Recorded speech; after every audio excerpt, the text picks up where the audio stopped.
মাজুলীক এক বিস্ফোৰক মন্তব্য আগবঢ়ালে মন্ত্ৰী হিমন্ত বিশ্ব শৰ্মাই মুঠ উদ্দেশ্য পূৰণত সফল নহল এনআৰচি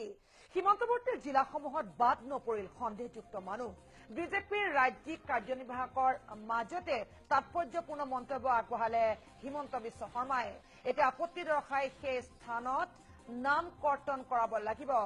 এনআৰচিৰ খচৰাই অসম আন্দোলনৰ পৃষ্ঠভূমিৰ ওপৰত প্ৰশ্ন তুলিলে বুলিও হিমন্ত বিশ্বই আগবঢ়ালে ব্যাখ্যা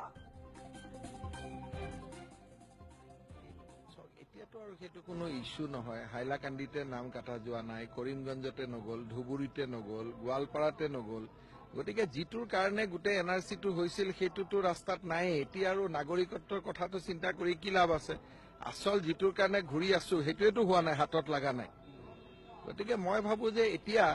নাগৰিকত্বটো ইস্যু কৰি লাভ নাই কেনেকে হাইলাকান্দিত নাম কাটা যাব পাৰে কেনেকে ধুবুৰীত কাটা যাব পাৰে কেনেকে গোৱালপাৰাত কাটা যাব পাৰে সীমান্তৱৰ্তী জিলাবিলাকত সেইটোহে আমাৰ টাৰ্গেট হ'ব লাগে মই সন্তুষ্ট অসন্তুষ্টৰ কথা নহয় আমি ক্লেইমছ অবজেকশ্যন কৰিব লাগে সন্তুষ্ট অসন্তুষ্টটোৰ কথা নহয় কথাটো হ'ল যে যিসকল আমাৰ মানুহে এনআৰচিক লৈ যথেষ্ট সচেতন তেওঁলোকে আমি কেনেকে ক্লেইমছ অবজেকশ্যন কৰিব পাৰোঁ কেনেকে এইটোতো সাংবিধানিক প্ৰক্ৰিয়া এটা এইখনতো ড্ৰাফ্ট এনআৰচিহে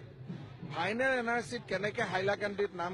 অলপ বেছিকৈ কাটা যায় কেনেকে ধুবুৰীত কাটা যায় কেনেকে মানকাছাৰত কাটা যায় কেনেকে সীমান্তৱৰ্তী জিলাবিলাকত এতিয়াতো সেইবিলাকত মধ্য জিলাবিলাকো এভাৰেজ কম কাটা গৈছে 6% 7% অথচ কামৰূপ মেট্ৰতে কাটা গৈছে 14% গতিকে গোটেই অসম আন্দোলনৰতো পৃষ্ঠভূমিটোৰ ওপৰতে প্ৰশ্নবোধক চিন আহি গ'ল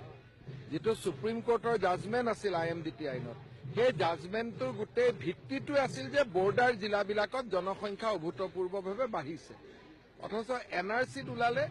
যে বৰ্ডাৰ জিলাবিলাকৰ পৰা নামেই কটা যোৱা নাই গতিকে এতিয়া ৰাইজৰ দায়িত্ব যে আমি ক্লেইমছ আৰু অবজেকশ্যন কৰিব লাগে এতিয়া আমি ইয়াত চিটিজেনশ্বিপ বিল এইটোৱে গদা ঘূৰাই থাকোঁ আচল কথাটো আমি ক'বই নাযাওঁ গতিকে যিসকলে অসমক ভাল পায় তেওঁলোকে কেনেকে অবজেকশ্যন আনিব পাৰে ক্লেইমছ কৰিব পাৰে কেনেকে এনআৰচিৰ প্ৰক্ৰিয়াটোৰ লগত জড়িত হৈ অসম আন্দোলনৰ ইস্পিত লক্ষ্যটোত উপনীত হ'ব পাৰে তাৰ কাৰণে কাম কৰিব লাগে কথাটো ট্ৰেকটো ঘূৰাই ঘূৰাই চিটিজেনশ্বিপ বিল প্ৰশ্ন সুধি থকাৰ কি উত্তৰ আছে কোনোতো সাংবাদিকে নুসুধে যে ধুবুৰীত নাম কাটা গ'ল কি ব্যৱস্থা কৰিব পাৰি কোনো সাংবাদিকে নুসুধে মানকাছাৰ নাম কটা গ'ল কি কৰিব পাৰি কোনেও হাইলাকান্দি কৰিমগঞ্জত নাম কাটা গ'ল তাৰ কি কৰিব পাৰি সেই প্ৰশ্নবিলাকতো কোনেও নুসুধে সেইটো লৈয়ে মোৰ অলপ মনত দুখ থাকি যায়